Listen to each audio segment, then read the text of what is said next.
Привет. Ждешь кого-то? Да? Мы же с тобой договорились операцию обсуждать. А я жду человека, который будет участвовать в обсуждении. И кто это?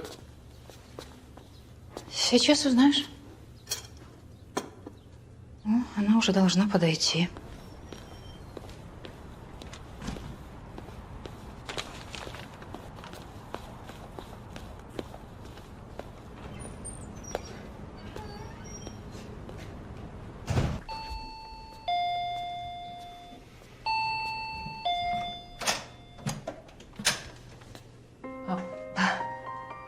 Здравствуйте. Здравствуйте. Вы, наверное, к моей маме. Антонина Ивановна, ваша мама? Ну да. Да.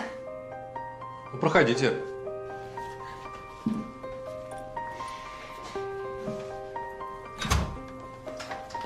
Антонина Ивановна.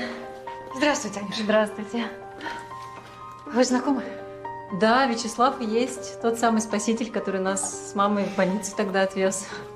Может, это судьба? Да. Под названием сердечный приступ. Проходи, Танюша. Это вам. Я сама испекла. Спасибо.